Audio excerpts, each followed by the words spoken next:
Welcome into the Boston Sports Summit. I am your host, Tim Barnett, and tonight's show, we are going to go over everything that happened between the Pats and the Jets last Thursday night, and just what a travesty that was. Plus, we have some more Red Sox thoughts as the season is winding down. Are they going to be the team that, are they going to make the playoffs by some miracle, or are they just going to fall down flat in their face to this absolutely dismal second half? We'll touch on that. Plus, not to mention, we do have some interesting tidbits when it comes to the Celtics and the fact that Joe Mazzulla traveled out to France to see Jason Tatum during his Olympic slump. And will that have an effect on the NBA season? We'll tune into that in just a moment. Plus, we're debuting a new segment on this show. It is Tim's Thoughts, where it's not necessarily dedicated to Boston sports. It's just what's going on in the society, in the sports world that, kind of has me, either has my gears turning or just makes me want to just talk about it. So we're going to be debuting that tonight. But first, we are going to be talking about, obviously, it's football season. The New England Patriots. That is right. The Patriots are coming off what is arguably their worst loss of the season last Thursday night. I know it's been almost an entire week, but it feels like it was just yesterday because that was an absolute embarrassment. Absolute embarrassment from this Patriots team. Whereas I said last week that the margin for error is so slim. You cannot come out looking that bad. I don't even want to say that bad. They didn't show up.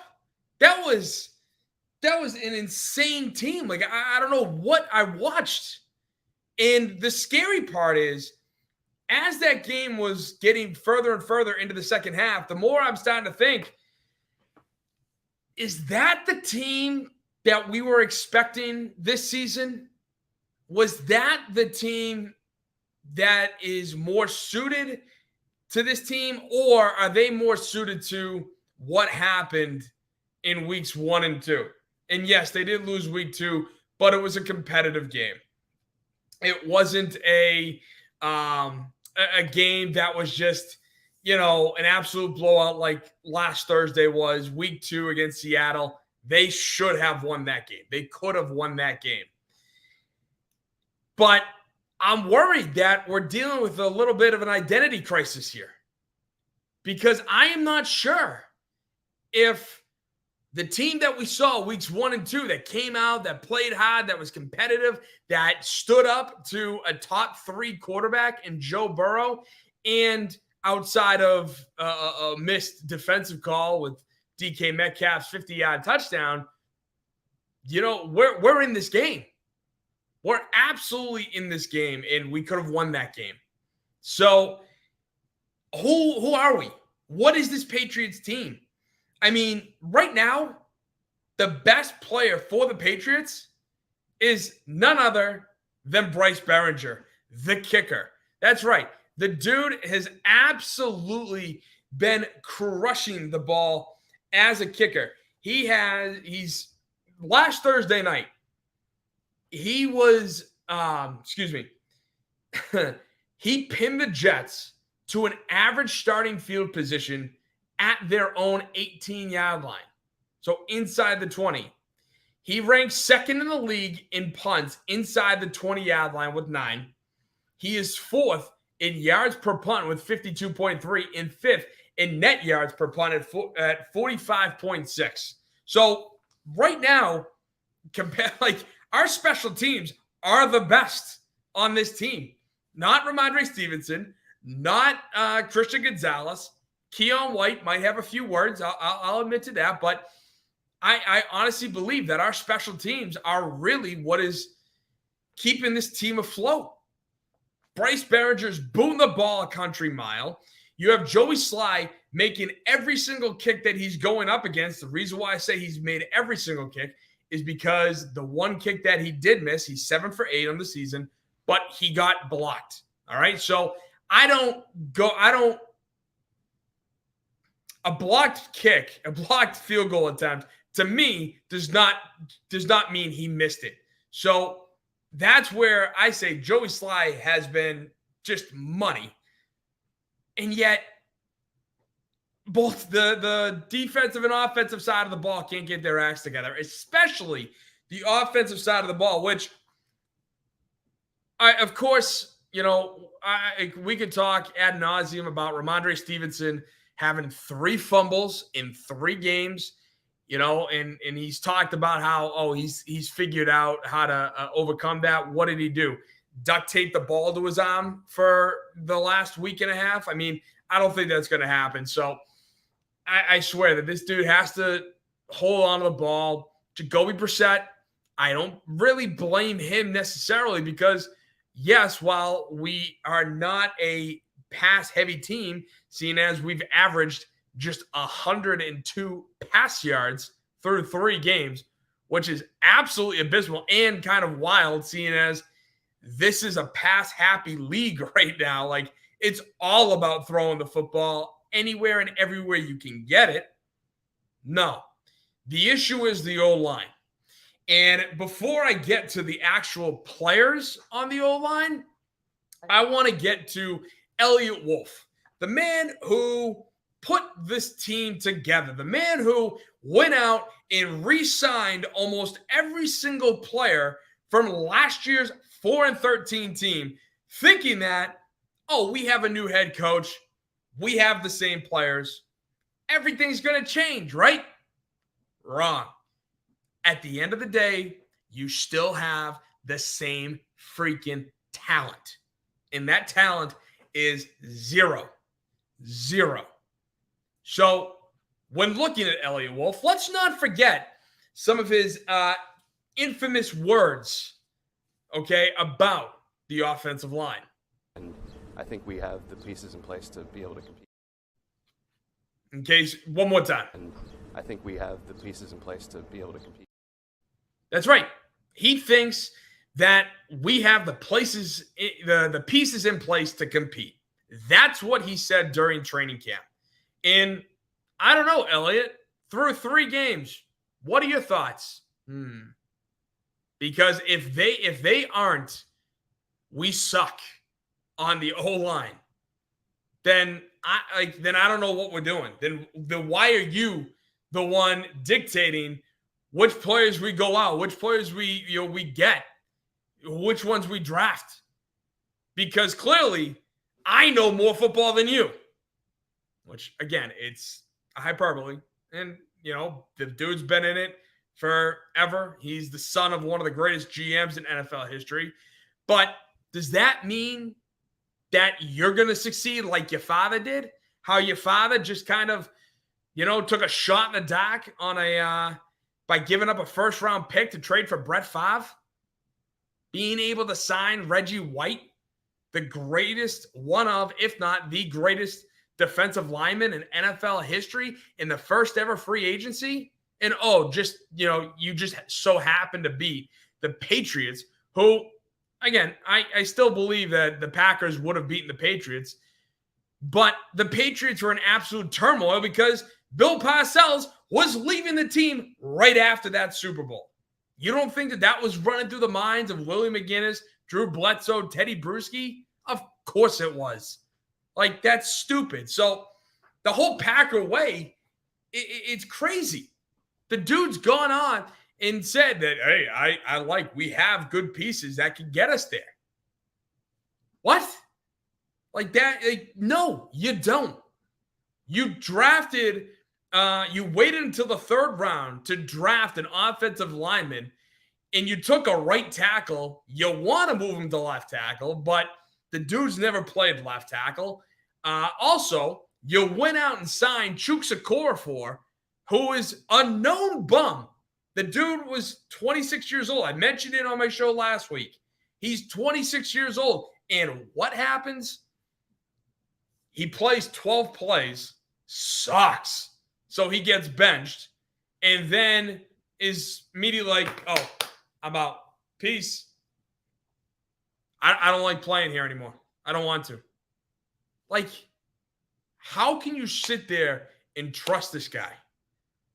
And honestly, if he wasn't a mental head case, if he wasn't a bum, do you really think Mike Tomlin and the Steelers would have let him walk? You don't think that they would have tried to re-sign him to the money that you gave him, which again was, I think, what was it, $4 million? You don't think that they would have tried to sign him to that deal because they figured they could work with him and they could get? No, they knew. They knew that this guy was a bum, that he wasn't worth bringing in, worth keeping, worth signing, so they let him walk. And what do? You fall right into their trap. You're like, oh my God, look at this.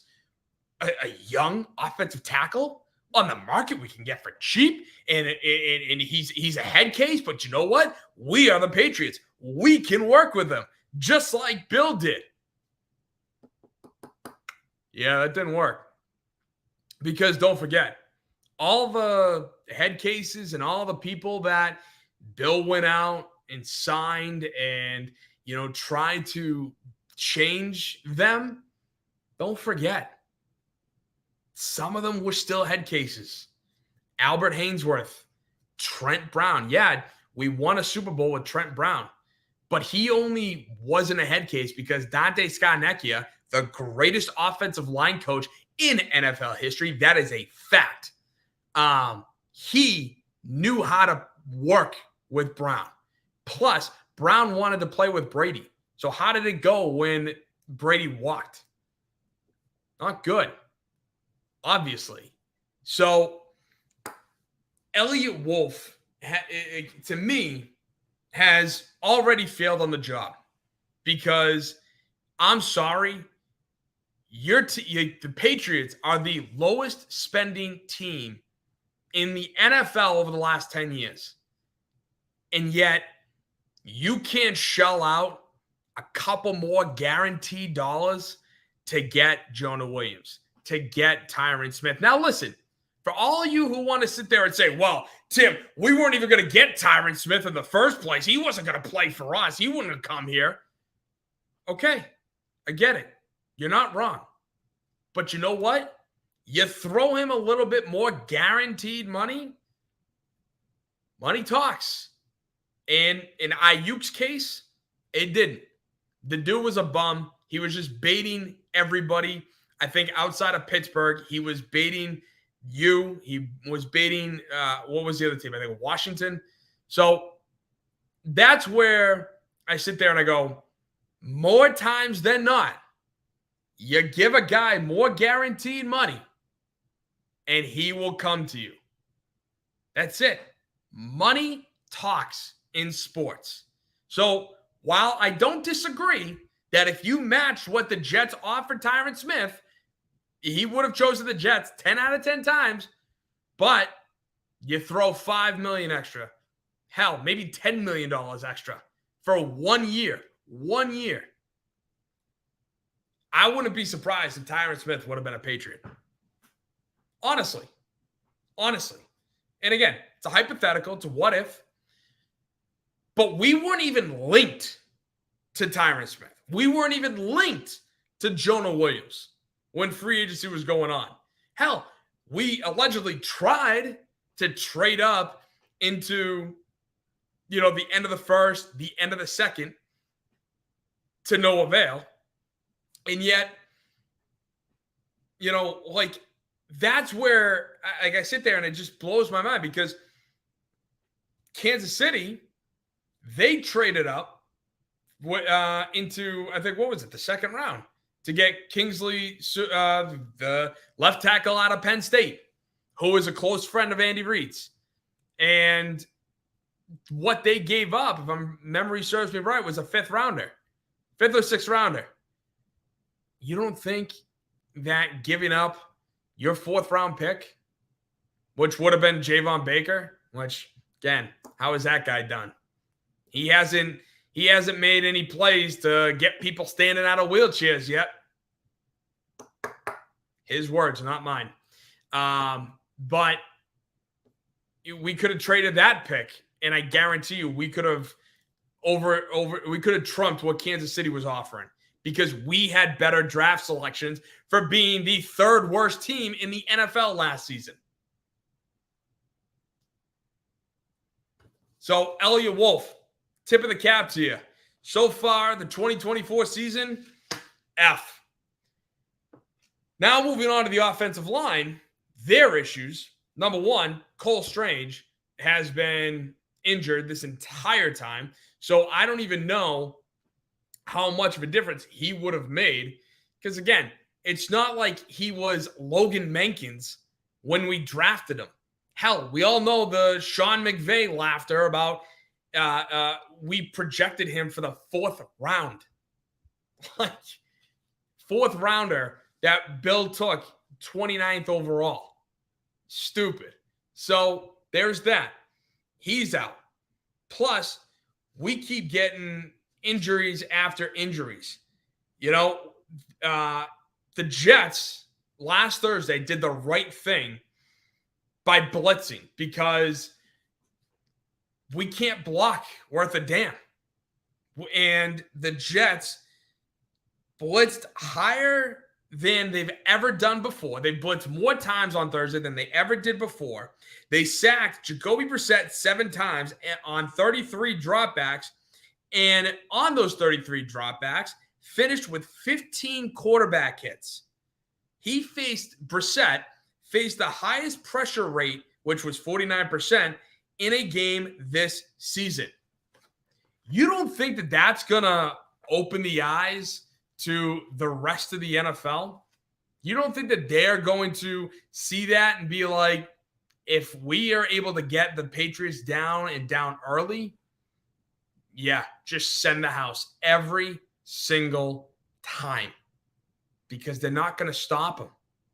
We're not gonna be the ones who are gonna drop back, get the ball, rid of the ball quickly to a wide open man because guess what? Our receivers can't get open. And it's not like we're gonna scheme them open, which I'm gonna get to in just a minute and bitch about Alex Van Pelt because the dude is bland. The dude's white bread. All right. But you had rookie left tackle Caden Wallace, who is the right tackle we drafted in the 3rd round. He got flagged for 3 of the Patriots' 5 penalties that day and eventually got hurt. David Andrews also had a crappy night himself. I mean, we're dealing with City So. He's got an ankle injury. Vidarian Lowe has a knee injury. Cole Strange also with a knee. I just mentioned that. Where's the support? We have none. We have no depth. We didn't go out and make multiple splashes. You know what? It just dawned on me. I'm not like to compare sports. Elliott Wolf going out and signing a bunch of depth offensive linemen from this past free agent class would equal what the Red Sox did with their bullpen staff at the trade deadline, which just sign a bunch of depth pieces and see what sticks. That's what the Red Sox did, and that's what I feel like Elliott Wolf should have done. But instead, no. He got Chuksa Okorafor, drafted Caden Wallace, and, Layden Robinson. And Vidarian Lowe. I forgot one more. Vidarian Lowe. You know this is an issue. You know that our biggest needs were quarterback, receiver, and offensive line, not in any particular order. So you go out, you get Drake May and Jacoby Brissett. Fine. Brissett knows Van Pelt. May, the young kid, sure, whatever. Then you go out and you draft Jalen Polk, who is the equivalent to Jacoby Myers, which I like Jacoby Myers, don't get me wrong. But we need an Odell. We need a Malik Neighbors. We need a Terry McLaurin, right? A Jamad Chase. Like, we need a number one dude. But you go out, you get the Jacoby Myers equivalent, and you get a guy who talks a big game, runs his mouth a lot, but tended to drop the ball when he had the opportunity to make massive plays in the preseason and clearly hasn't seen time. Not to mention, we have a second-round pick who I like, Tyquan Thornton, but he is thin, he is frail, and even though he is a speed demon, he can't get by the defensive backs to show off his speed. Nobody can get open except Pop Douglas. And even then, he's 5'8". He's my height, if not smaller. So, again, this team is dealing with an identity crisis. And for those, and like I mentioned last week with Christian Gonzalez, right? He has not been this shutdown guy that I feel like we all want him to be. We all keep saying that he is the shutdown guy. So far, he has faced Jamar Chase, DK Metcalf, and Garrett Wilson.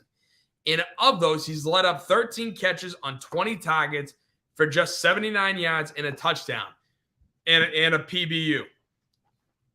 But with that, because that actually surprised me. For the sole reason that I feel like they left off DK Metcalf's touchdown and put more of the blame on Kyle Duggar rather than Christian Gonzalez, where Christian Gonzalez was lined up on DK Metcalf. I don't care that Duggar made the play call adjustment, audibled at the line. I don't care. That's Gonzalez's guy, Metcalf. So the fact that both of them let him blow by, that stat line, I'm sorry, is wrong. It should be 14 of 21 for, I think it was, a 60-yard touchdown. So if you do that, that's 139 yards in 2 touchdowns. PFF has Gonzalez ranked as the second lowest graded corner on the Patriots roster, and out of all 106 qualified cornerbacks, ranks 87th with a mark of 53.2, according to PFF. Now, this article by Doug Kyde wants to go into the fact that, PFF's grading system is a target-driven at the coverage level, crediting or deducting from all players involved and either at the catch point or after the catch. Players away from the catch point will receive grading adjustments based on down and distance and other situational aspects. So he's basically saying right there that, or PFF is saying right there, that it only grades the player when they're targeted, right? So, later on, actually, this article, who, again, Doug Kyde, very good writer, but it says that, I just had it. Give me 1 second here.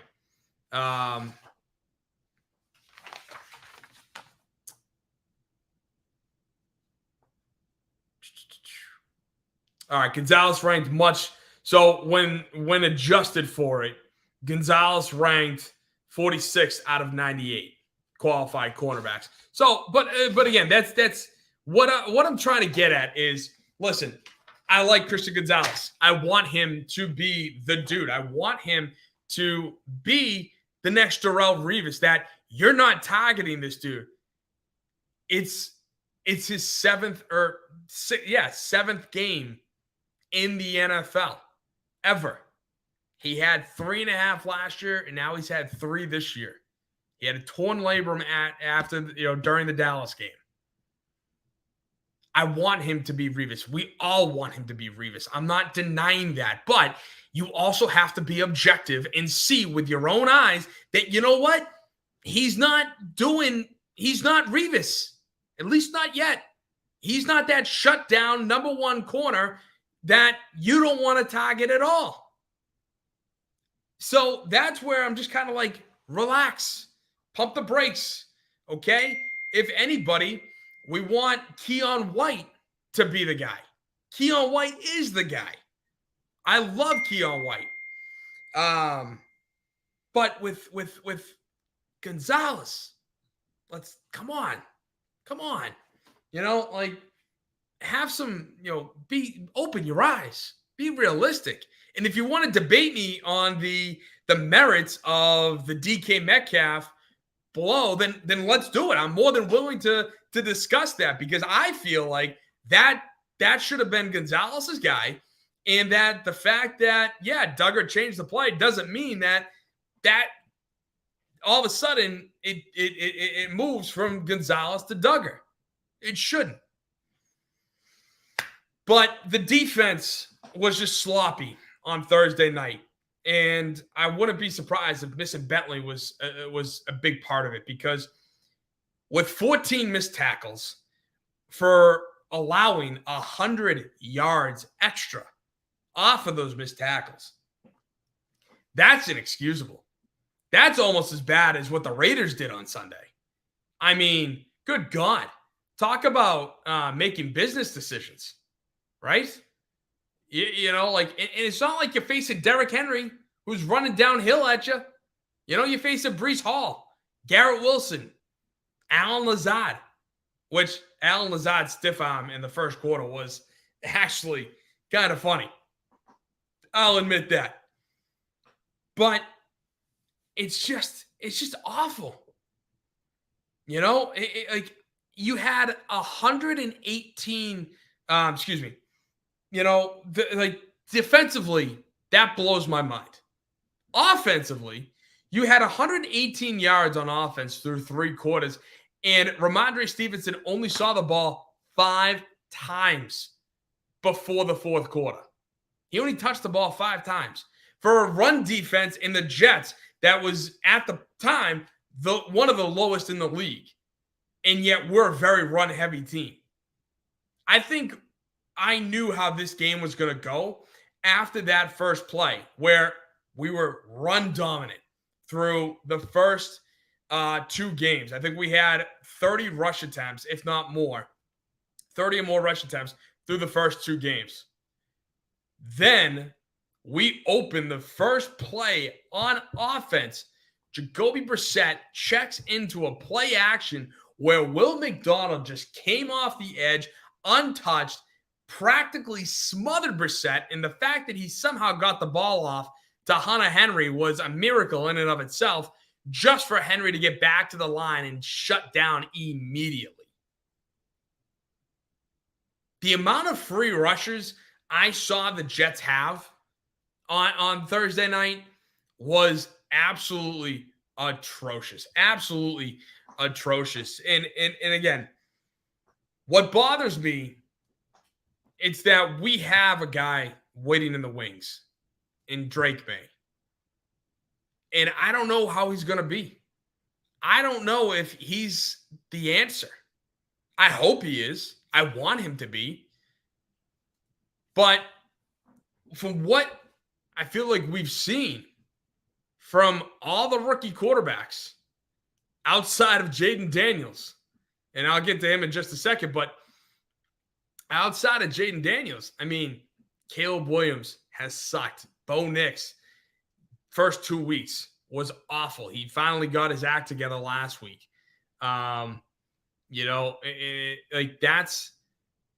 That's really what it's come down to. And I would argue that Caleb Williams has more talent than any of the rookie quarterbacks. Any of them. Roma Dunze, DJ Moore, Keenan Allen, Cole Kmet, DeAndre Swift. I mean, he's got the talent, but the dude hasn't put it together. So watching Jaden Daniels on Monday night against Cincinnati, watch this. What this man was able to do at the end of the game with a guy in his face, the throw that he makes to scary Terry McLaurin. I mean, that is a man throw right there. That is a grown-up throw. Rookies doing this, unheard of. Watch this. 10 guys on the field. They're down and 7. This one is launched for McLaurin. He's got it. Touchdown. Touchdown, Terry McLaurin. Unbelievable. Watching that guy just come off the edge and Daniels having the poise to stand in that pocket and get rid of the ball in time to have it land right in Terry McLaurin's lap with a guy on top of him. Awesome. Great throw. Great to see. But it brings me to my point that Alex Van Pelt, I don't believe is the guy. I don't.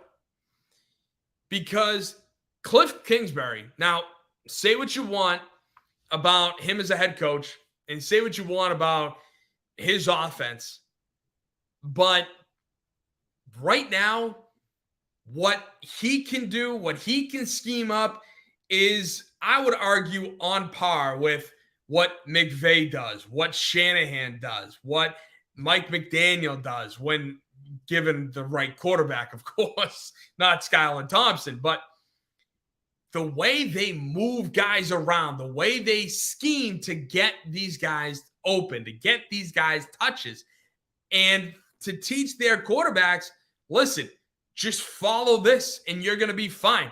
Brock Purdy, Mr. Irrelevant, has brought the Niners to a Super Bowl. And I'm not trying to say that Brock Purdy, is a bum, but listen, is he like this Hall of Fame player right now? No. I don't believe Brock Purdy is anywhere close to a Hall of Fame player, even if they did beat Kansas City last year. You know what I'm saying? So I believe that coaching matters. Where you land matters. I mean, look at all the other quarterbacks who have had stints at previous places and sucked, and they were written off. And now look at them. First and foremost, Justin Fields leaving Chicago, going to Pittsburgh, and due to some luck, due to some injury from Russell Wilson, has this team going 3-0. Defense for Pittsburgh is stellar. No two questions about it. They have the best defense in the league. But Fields has done everything right. He hasn't made a mistake. Sam Darnold, the man who saw ghosts against New England, look at how he's doing given the right talent, given the proper offense. Now, you could also argue that all these second team guys are more mature. And I would agree with that. But I would also agree with the fact that they've been given more talent. And they've been given an offense and an offensive coordinator that actually know what they're doing. That's my issue. I am scared that Alex Van Pelt, as I've said time and time again, that Alex Van Pelt is going to shoot Drake May in the foot. That Drake May is going to suck here, and then he's going to go off and win a Super Bowl for another team.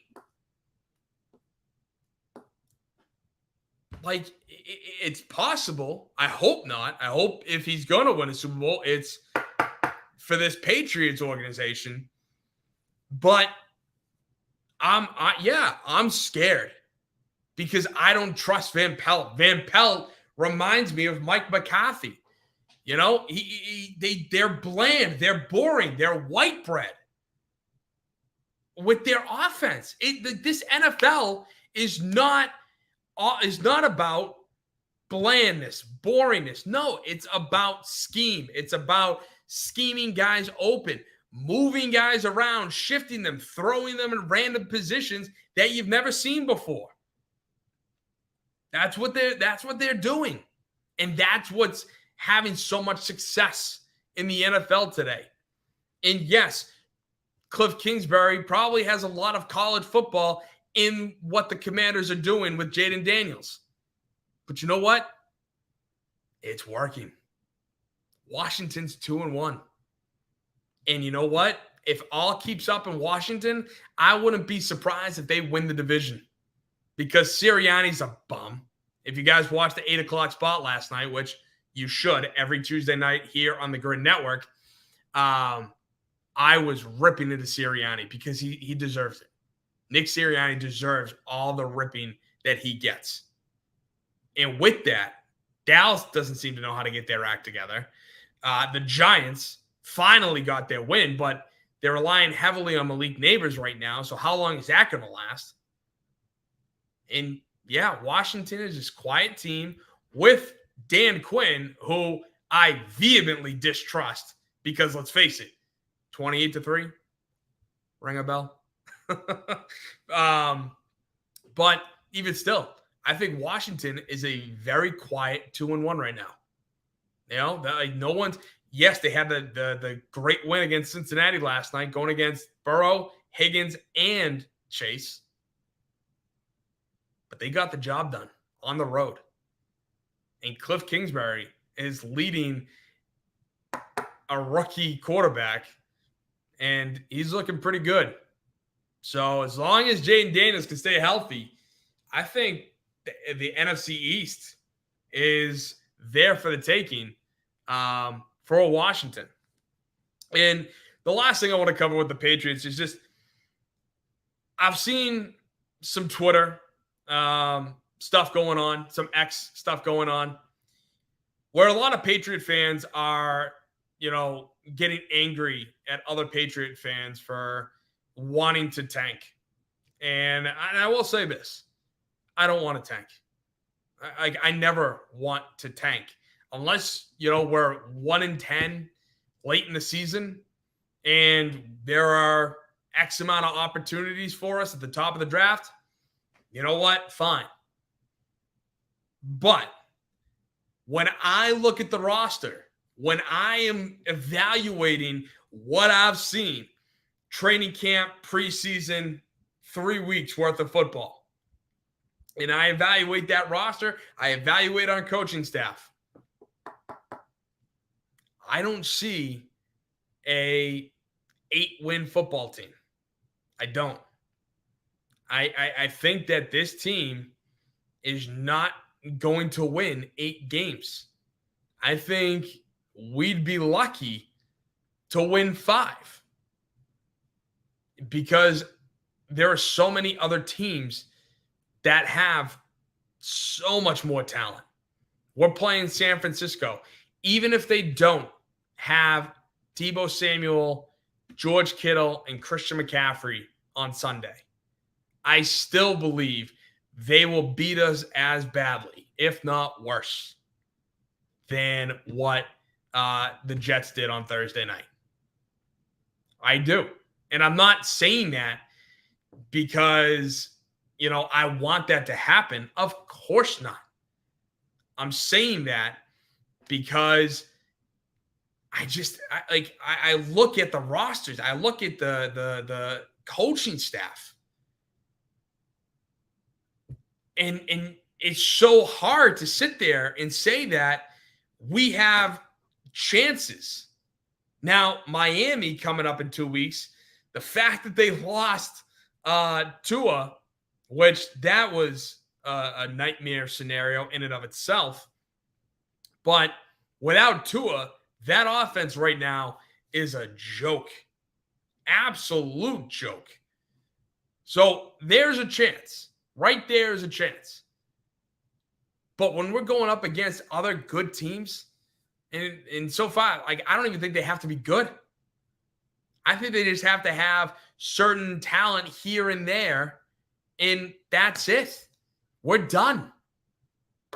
But again, that's why they say any given Sunday, you know, and I truly believe with what's going on the last 2 weeks, weeks 2 and 3 of this NFL season, I swear to you, talk about any given Sunday, man. That is so true. So I don't know.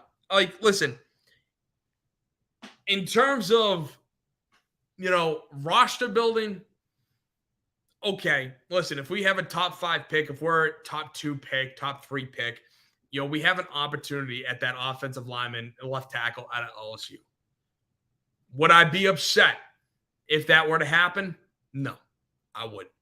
But do I want a competitive season? Do I want come late November where we have to do some calculations to see, are the Pats going to make the wild card? Do we have to see, the Patriots logo on the In the Hunt page? I hope so. I hope that we do. But again, if we're talking just straight talent, roster, and coaching staff, it's going to be a long season, boys. And it's not because I want it to happen. I don't. I want competitive games. I want us to have fun. As I said last week, this team is actually fun. And then they showed us how they can play when all hell breaks loose on Thursday night. So, like I said, identity crisis. Which New England team are we getting against San Francisco? Are we going to get the team that played in weeks 1 and 2? Or are we going to get the team from Thursday night?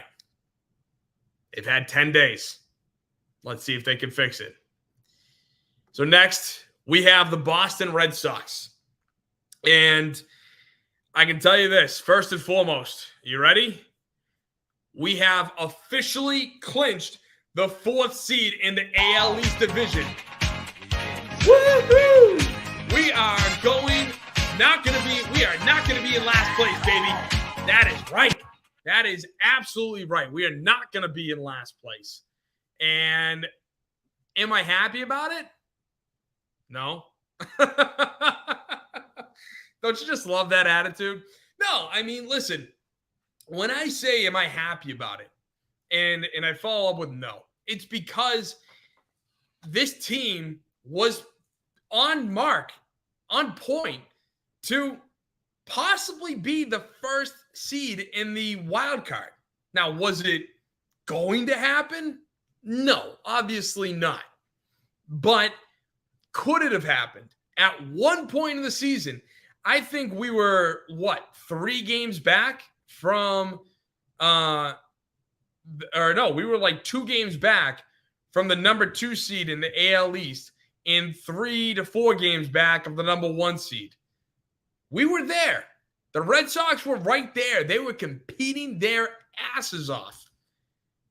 But yet, the second half of the season, the Dodgers annihilate them. And then everything that went down in Colorado was insanity. So, and then to top it off, of course, the trade deadline, which was, let's trade for one guy in the prospect pool, and all the others are bums. That sounds like a productive trade deadline to me. Let's add all this depth, but they're bums. I don't like it. So I will say, to look on the bright side of this Red Sox team, the 2 bright spots from this season, number 1's got to be Jarren Duran. No 2 questions about it. That dude, somehow, coming from a moment where the ball was hit to center field, he's staring up, loses track of it, and looks down at the rest of the field going, where'd it go? Meanwhile, it lands 15 feet behind him. He came from that to being one of the top outfielders in baseball. He was one of the most prolific leadoff hitters in baseball, leading the majors in doubles, triples, and at-bats. He was 4th in hits, and he was also, which I think this is probably the most impressive stat of any baseball player this season, Jarren Duran was on pace to play 160 out of 162 games. The reason why he missed those 2 games is because of his stupid suspension. Yeah. If he did not get suspended, he would have played every single game this season, which to me is unheard of in today's day and age. Absolutely unheard of. I don't even remember the last guy that played an entire season, every single game. And I will say this. The last guy, I mean, I was, on the tail end when I was growing up. I was on the tail end of Cal Ripken's career. But off the top of my head, that's the last guy to play 162 games. So Jarren Duran, to me, has been astounding. Now, the second guy I would give an A to on the season would be Tanner Houck. Fangraphs has him as the 13th best pitcher in baseball, according to WAR, wins above replacement. He pitched more innings than ever in his career and started in 30 games, which when you relate it to hitters and playing every single day like Jarren Duran, starting 30 games, that's on par with what Jarren Duran did. Because when you do the math, let's say every 5 days, correct? To make your one start every 5 days in a 162 game season, that equates to 32.4 starts. In this case, he started 30 games. Most innings, pretty much played the entire season. And he had the lowest ERA in his career, which was 12th best in baseball, and only had a walk per 9 innings pitched, which was a career low of 2.4, dropping from last year, which was 3.5. So Tanner Houck and Jarren Duran are my two all-stars for this season. Those two really wanted to do well for the Boston Red Sox. It's just too bad that the front office just doesn't care about playoff games, getting to the playoffs, doing anything like that, which, of course, permeates down into the clubhouse. And what I mean by that is the Red Sox, they won last night. And it was one of those wins where it's like, oh, okay, well, hey, you won. I think we all, I will say, I wrote off this team. I did, and we're up in Toronto where we won in 10 innings. And it's just kind of like, it's a point where it's like, oh, okay, yay, we won. With 4 games left in the season, we're 3.5 games out of the final wild card spot. Yet, Alex Cora, after the game, had some interesting commentary about what that particular game last night meant to him. Characterize the way you guys rallied back, able to win that one. It's just fun. It was fun. We put ourselves in this position, and obviously it's not a perfect one, but for us, it's just go out there and try to make it count, and the boys, they did an amazing job fighting all the way to the end. We used everybody, and it was one of the most gratifying wins since I've been here. One of the most gratifying wins since he's been here. And that's dating all the way back to 2018. Is that what he means? Which, if that's the case, then, seriously?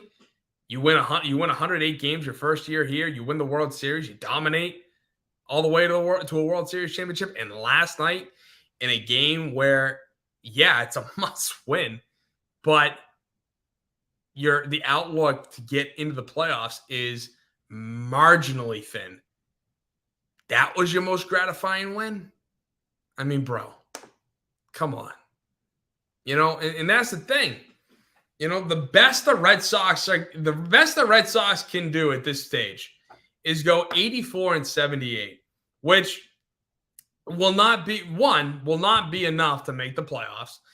But 2, is that okay?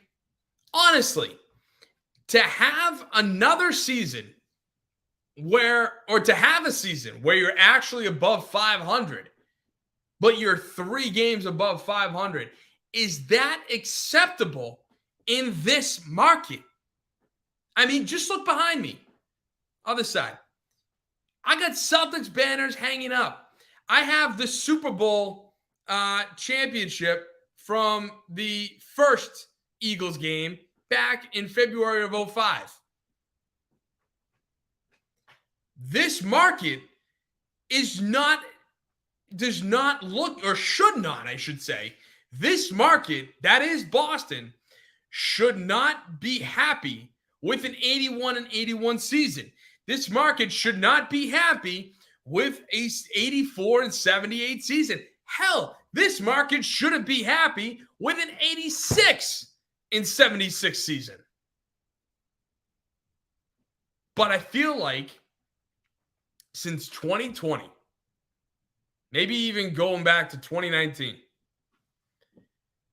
we have been beaten down as a fan base, told time and time and time again that this is good news. Because don't worry, the youth is on the way. The young guys, they're on their way. Look, we just brought up Kyle Teal, Marcelo Meyer, and Roman Anthony to AAA. Oh, and a month later, here's Christian Campbell. Let's go. Look, we got the fearsome foursome coming up, boys. It's going to be great next season. Guess what? I don't give a damn about next season. I don't. I care about this season. I care about making the playoffs this year. I cared about making the playoffs last year. I cared about making the playoffs the year before that. I cared about making the playoffs in 2021. And guess what is eerily similar between 2021 and 2024? The front office talks a big game. They want to build your hopes up. They want to say, hey, look, we're going to make all these moves. We're going to make our roster that much better. But then when something happens, or something or nothing, depending on how you want to look at some of these trades, it's just a slap in the face. This organization has beaten this fan base down because John Henry bought this team with the sole notion of winning a championship. Larry Lucchino made sure that we beat the New York Yankees, that we beat the evil empire, and then we went on to win the first championship in 86 years in 2004. We were a hot beat away in 2003. In 2004, we finally did the job, and there's going to be another friggin' documentary about the comeback, which, again, am I going to watch it? Of course I am. But it's like, come on. You know, how many more of these do we need? We've seen it. If you want to do a documentary, I don't know, do a documentary on this team. Oh, wait, that's right. The organization funding the documentary ran out of money. How stupid is that? But the front office just berates and beats us down to the point where, yeah, there are some kids, there are some nerds, you know, out there, Red Sox fans, who don't understand what it's like to spend all the money in the world to compete with the likes of the Yankees, of the Dodgers, of the Mets, for top guys, to go after guys like Aaron Judge, like Juan Soto, but in the days of old, and sign them, actually get the deal done. No, they don't know that. They don't know that lifestyle like I do, like a lot of Red Sox fans from 30 and over, you know, because we were living the glory days. You know, I've said it once, I'll say it again. I was 12 years old when the Red Sox broke the curse. And I've been following that Red Sox team for a long time up until that moment. You know, I think I first really started watching baseball around 97, 98. And to see everything that has gone on from that point up until now, it's almost like a tragedy, you know, and that John Henry, again, does not care about winning championships anymore. I can go on for days about it. But to then see it, you know, permeate, like when that permeated the last two seasons in 22 and 23, it was easy because Kyan Bloom did nothing. And so Alex Cora is basically saying to his guys, listen, I don't care. If they don't care, I don't care. And not for nothing, I kind of don't blame him. I don't. But this season, I don't understand what happened. Right after the All-Star game, there were a bunch of decisions that were made that just did not make sense. From Kenley Jansen not going out, not being able to pitch in Colorado, to pulling Cooper Criswell from his 4 perfect innings. He's pitching a perfect game and you're pulling him after 4 innings. To not putting Jansen in versus the White Sox just a couple of weeks ago. I mean, with some of these decisions, it seems like the manager gave up. It seemed like the team gave up, especially how they played at the end of July and into mid-August. It was a joke. This team was killing it. Yeah, you know what? They did have some pitching mistakes, but their hitting was on par.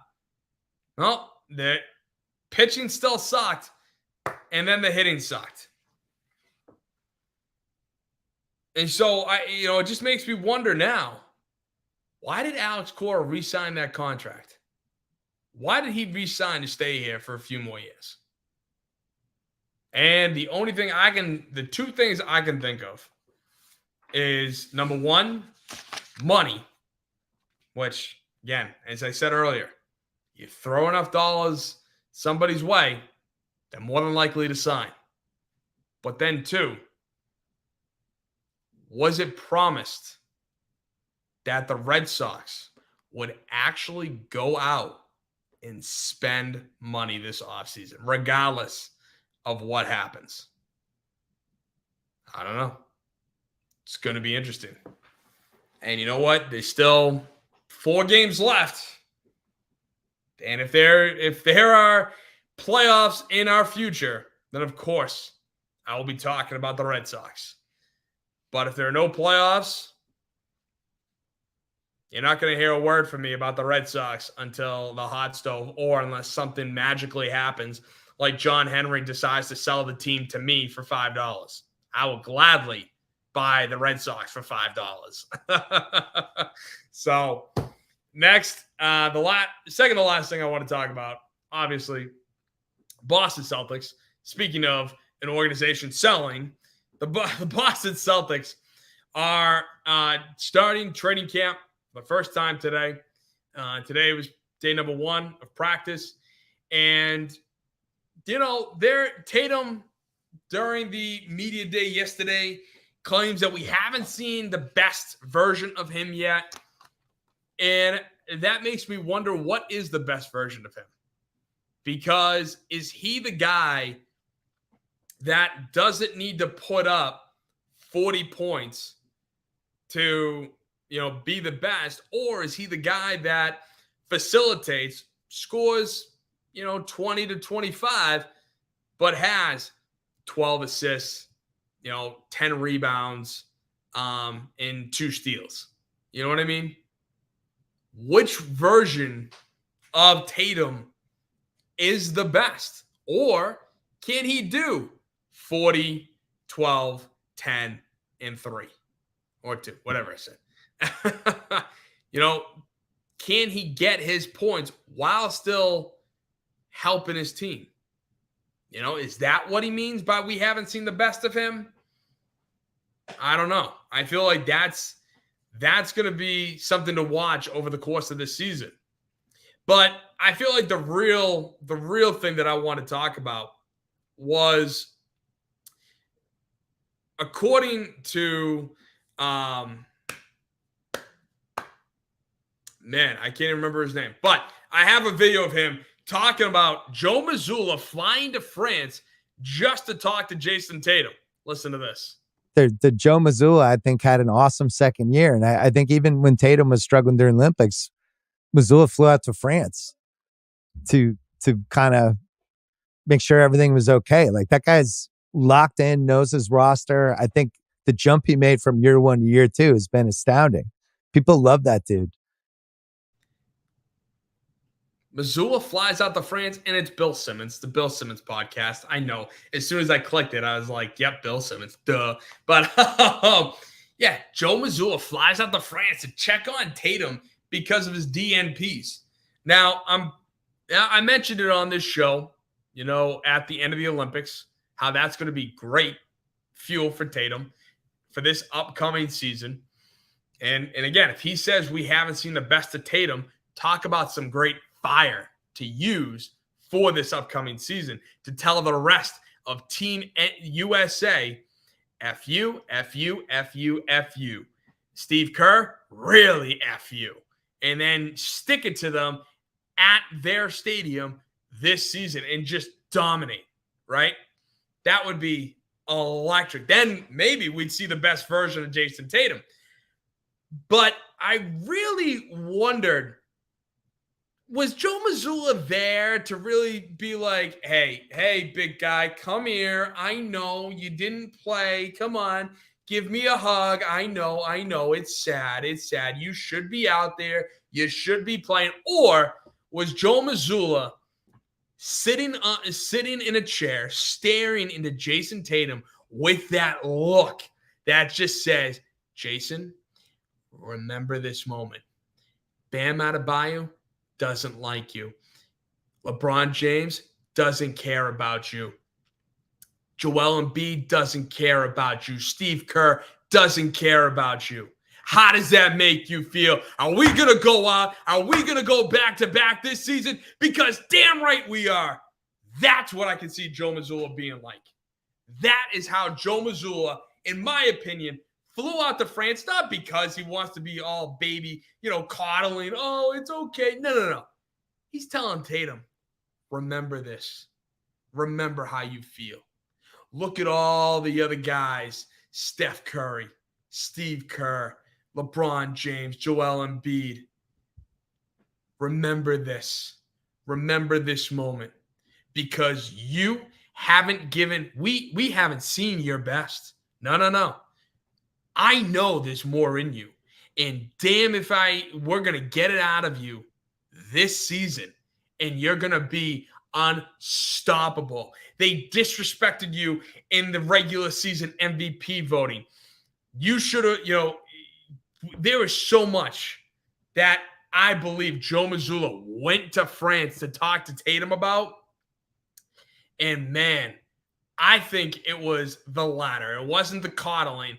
It was the absolute latter. And I feel like Bill Simmons kind of undersells it a little bit, and I don't disagree because, Bill Simmons is probably very close to Joe Mazzulla, to the Celtics, because, hey, he's a former Celtic fan. He's a Boston guy. I'm not trying to throw shade at Simmons, but, I believe he's kind of underselling it because I feel like he would know why Joe Mazzulla went over there.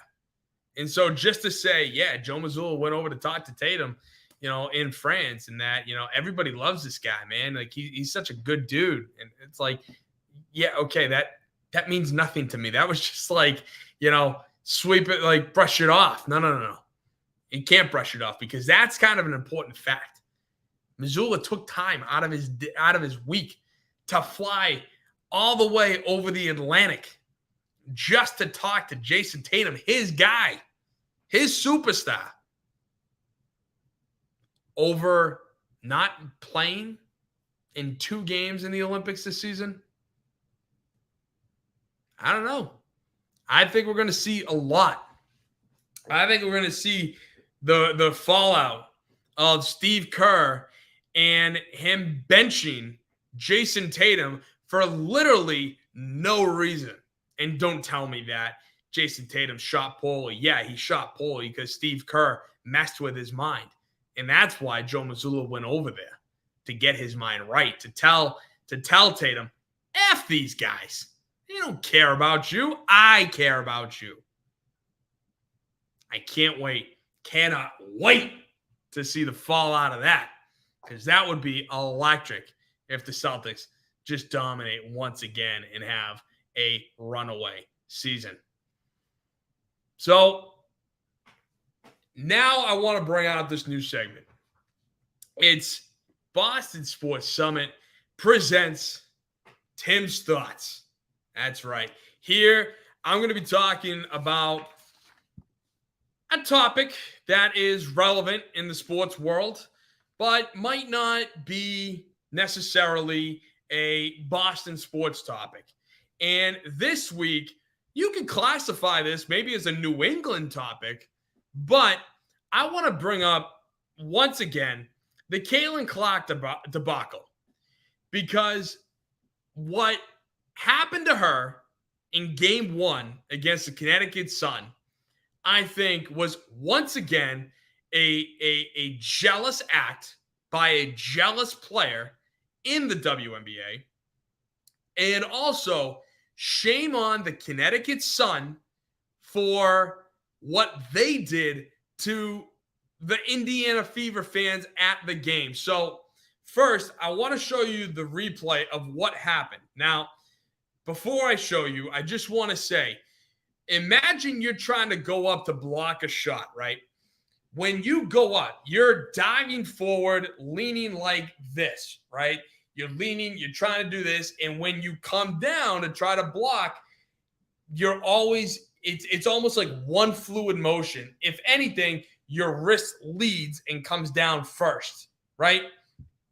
Never have I ever seen this act where you go up to block, but then all of a sudden your fingers go like this. Literally, they bent like that. So watch the replay right here.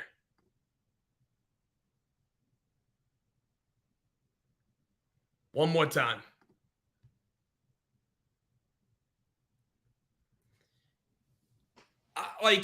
I'm sorry. How in the world is that natural? You're going up to block a pass, block a shot.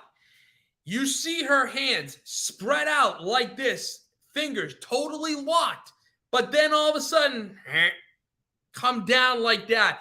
Plus, she's got those fake fingernails. Stabs Caitlin Clark in the eye. And people want to say that wasn't deliberate. Watch any shot block attempt in history of basketball and point to and give me another video where somebody did that and it wasn't on purpose. You're not going to find one. You're not, because that is not a natural act when you're sticking your hand up to block a shot. It's not. This girl has been through hell and back just to play in this WNBA league, which has never made a cent up until this season. In 25 years of the WNBA being around, they have been subsidized by the NBA.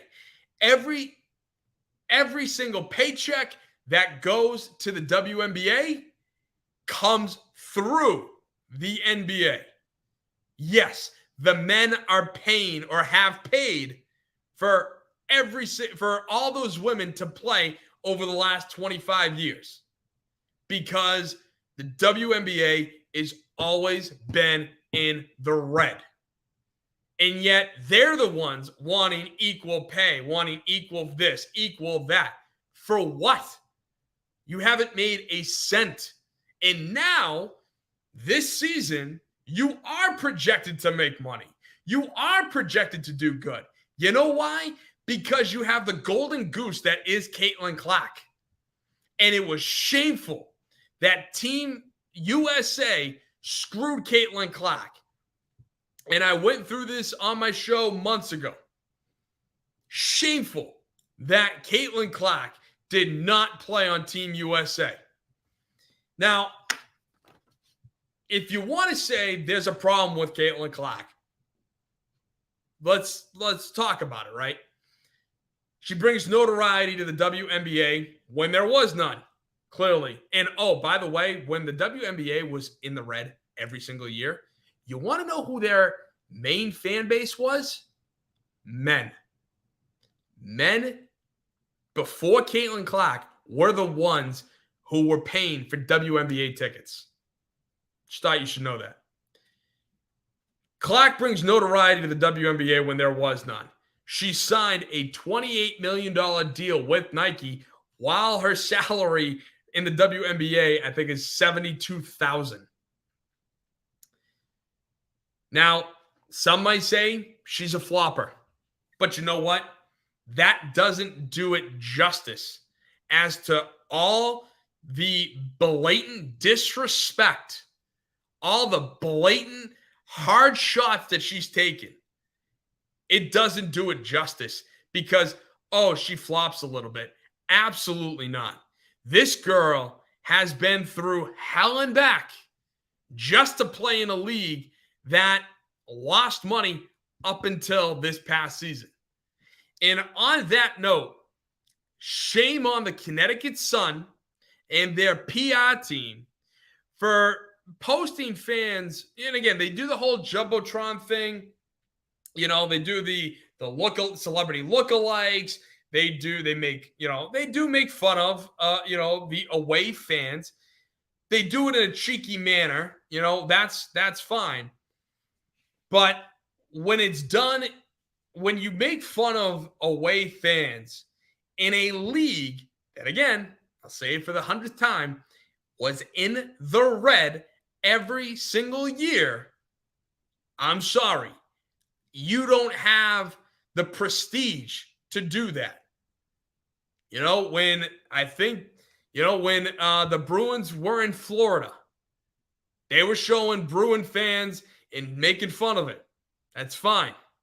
You know, because hey, it's entertaining. You know, they're showing off. Both teams have been playing for a long time. The league is stable. The league has been in the black for a long time. Not this league. And I have the video to show you as to what the Connecticut Sun did. In May 2024, let's have a look, shall we? Up on the bandwagon. Ah, yes. They went all the way to the back of the closet, pulled out the shirts that they haven't been seen. His great-great-great-grandmother was a Fever fan. Didn't you know that? Runs in the family generation after generation. You had to get the dust off that jersey.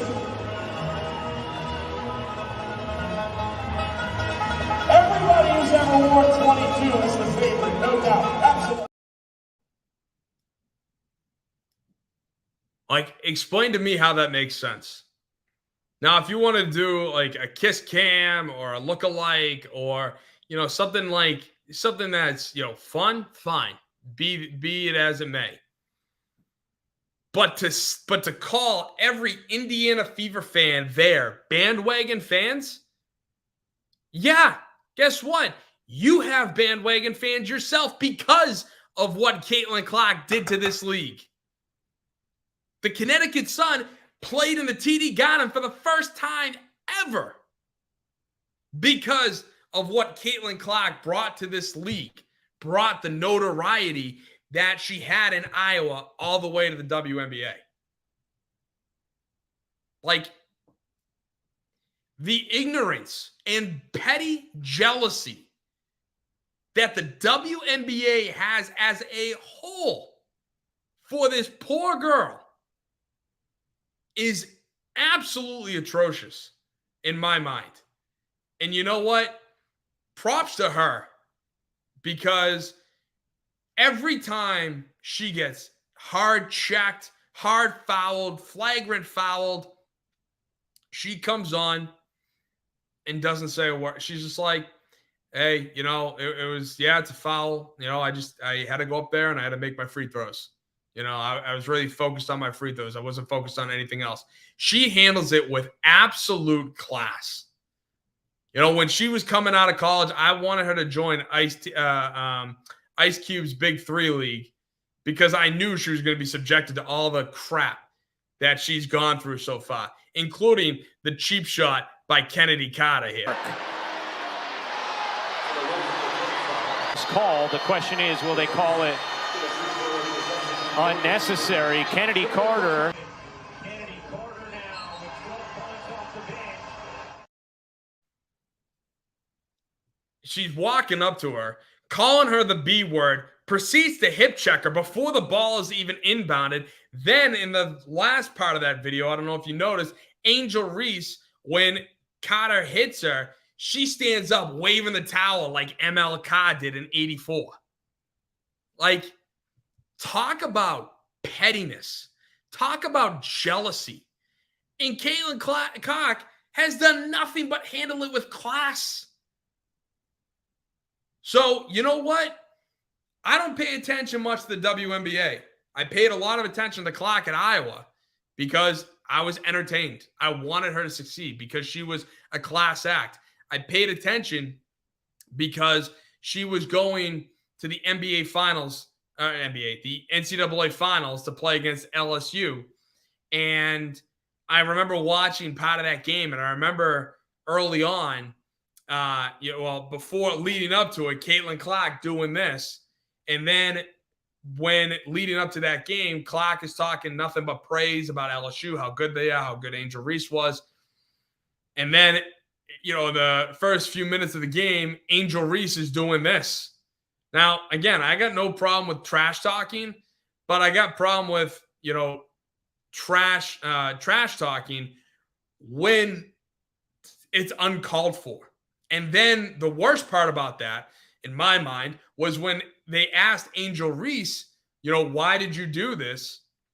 She goes, I was sticking up for all the other girls that had it happen to them. No, you weren't. You were just being like a loser. Really. That's what that was, at least in my mind. Again, had Caitlin Clark said a thing about LSU or Angel Reese, I would be totally cool with what Angel Reese did. I promise you that. But for her to talk, sweet, about LSU and how great of a player they are, just for her to do that motion unprovoked, I'm sorry. That to me is inexcusable. Now, of course, LSU went on to go on and win the game, but I hated every second of it. I hated that because, like I said, Caitlin Clark, yes, when it was done, it was over, leading up to the NCAA finals, was doing this. The game's over. She went out and she won. She did her job.